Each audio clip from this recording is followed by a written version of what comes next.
ध्यानानंद बोले, अगर वही तुम्हारी सबसे प्रिय वस्तु है तो हां, लेकिन याद रखो, सच्चा त्याग तभी होता है जब वह स्वेच्छा से किया जाए। अगर तुम इस परीक्षा के लिए तैयार नहीं हो तो हम तुम्हें बाध्य नहीं करेंगे। सुमित्रा के मन में संघर्ष शुरू हो गया। क्या वह अपने पति की अंतिम निशानी को छोड़ सकती है? उसने कुछ देर सोचा और फिर कहा, अगर मेरे जीवन को बदलने के लिए यह आवश्यक है तो मैं तैयार हूं। तीनों साधु मुस्कुरा उठे। तो जाओ और अपनी सबसे प्रिय वस्तु को गांव के तालाब में प्रवाहित कर दो। त्याग का क्षण। सुमित्रा गांव वापस आई और अपनी झोपड़ी में गई। वहां एक पुराने संदूक में वह तस्वीर रखी हुई थी। उसने कांपते हाथों से उसे उठाया और तालाब की ओर चल पड़ी। गांव के कुछ लोग उसे ऐसा करते देख रहे थे। वे आपस में बातें कर रहे थे, अब यह पागल हो गई है, अपने पति की तस्वीर क्यों फेंक रही है? लेकिन सुमित्रा ने उनकी बातों पर ध्यान नहीं दिया। उसने धीरे से तस्वीर को पानी में प्रवाहित कर दिया। जैसे ही तस्वीर पानी में डूबी, उसे महसूस हुआ कि उसके दिल का सारा भार भी पानी में समा गया है। अब वह हल्का महसूस कर रही थी। दूसरी परीक्षा सफल। जैसे ही वह वापस जंगल में पहुंची, तीनों साधु वहां खड़े थे। ज्ञानानंद बोले, पुत्री, तुमने त्याग की परीक्षा भी पास कर ली। अब तुम उस बंधन से मुक्त हो चुकी हो जो तुम्हें अतीत से जोड़कर रखता था। सुमित्रा को अब सच में लगने लगा कि उसका जीवन बदल रहा है। ध्यानानंद बोले, अब तुम्हारी अंतिम और सबसे कठिन परीक्षा बाकी है। सुमित्रा ने सिर झुका लिया। मैं तैयार हूं महाराज। तीसरी और सबसे कठिन परीक्षा। सुमित्रा ने भय और त्याग की परीक्षा पास कर ली थी। अब वह पहले से कहीं अधिक मजबूत और आत्मविश्वासी महसूस कर रही थी। लेकिन उसे नहीं पता था कि उसकी सबसे कठिन परीक्षा अभी बाकी थी। तीनों साधु मंदिर के भीतर खड़े थे।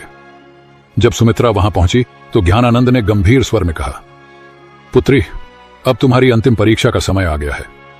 सुमित्रा ने सिर झुकाकर कहा, मैं तैयार हूं महाराज। ध्यानानंद बोले, यह परीक्षा तुम्हारी आत्मा की परीक्षा है।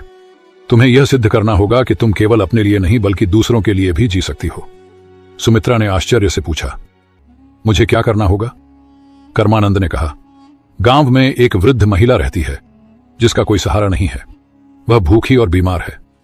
तुम्हें अपना सारा भोजन और अपनी झोपड़ी उसे देनी होगी और फिर तुम्हें जंगल में जाकर 7 दिन तक ध्यान करना होगा, बिना भोजन और पानी के।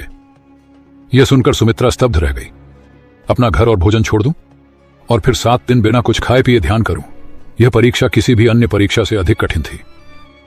मन का संघर्ष। सुमित्रा की आंखों के सामने उसकी झोपड़ी का दृश्य आ गया। यह घर उसका अंतिम सहारा था। अगर उसने इसे छोड़ दिया तो वह कहां जाएगी? लेकिन फिर उसे साधुओं की बातें याद आईं। अगर तुमने यह परीक्षा पास कर ली तो तुम्हारा जीवन पूरी तरह बदल जाएगा। सुमित्रा ने अपने भीतर झांका और फैसला किया, ठीक है महाराज, मैं यह करने के लिए तैयार हूं।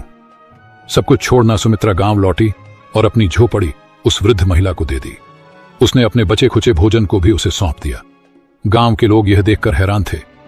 ये क्या कर रही है? अपना सब कुछ क्यों छोड़ रही है?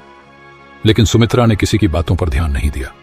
वह सीधा जंगल की ओर बढ़ गई जहां उसे 7 दिन तक ध्यान करना था। 7 दिन का कठिन ध्यान। पहला दिन बीता और सुमित्रा को बहुत भूख लगी, लेकिन उसने अपनी चेतना को भटकने नहीं दिया। उसने अपनी आंखें बंद की और साधुओं के दिए हुए मंत्रों का जाप करने लगी। दूसरे दिन उसे प्यास ने सताना शुरू किया, लेकिन उसने पानी की इच्छा को भी त्याग दिया और ध्यान में लगी रही। तीसरे दिन उसके शरीर में कमजोरी आने लगी, लेकिन उसने हार नहीं मानी। चौथे दिन उसे लगा कि वह अब और नहीं सह पाएगी, लेकिन तभी उसे साधुओं की बातें याद आईं। सच्ची शक्ति शरीर में नहीं, मन में होती है। 5वें और 6ठे दिन वह पूरी तरह ध्यान में डूब गई थी। अब उसे भूख प्यास महसूस ही नहीं हो रही थी। 7वें दिन जब सूरज उगा तो कुछ अद्भुत हुआ। सुमित्रा की आत्मा एक नई ऊर्जा से भर गई थी। उसे महसूस हो रहा था जैसे वह एक साधारण स्त्री नहीं रही, बल्कि एक दिव्य शक्ति से जुड़ चुकी है। सुमित्रा का रूपांतरण जब 7वां दिन पूरा हुआ तो तीनों साधु उसके सामने प्रकट हुए। ज्ञानानंद बोले, पुत्री, तुमने अपनी अंतिम परीक्षा भी पास कर ली। अब तुम केवल एक साधारण विधवा नहीं हो, बल्कि एक सशक्त आत्मा बन चुकी हो। कर्मानंद बोले, तुम्हारे भीतर अब वह शक्ति आ गई है जिससे तुम न केवल अपना बल्कि दूसरों का भी भाग्य बदल सकती हो। ध्यानानंद ने अपने हाथ उठाए और कहा, तुम्हें आशीर्वाद देते हैं कि अब से तुम्हारी जिंदगी सुख, शांति और सम्मान से भरी होगी। सुमित्रा के चारों ओर एक सुनहरी रोशनी फैल गई।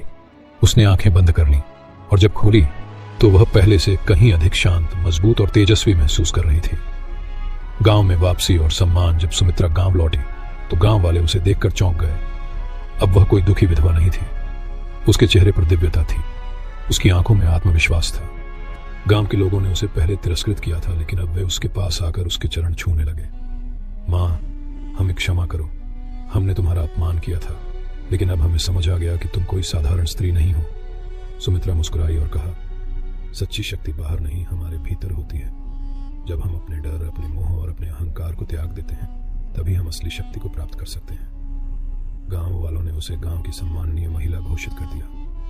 अब वह पूरे गांव की मार्गदर्शक बन गई थी।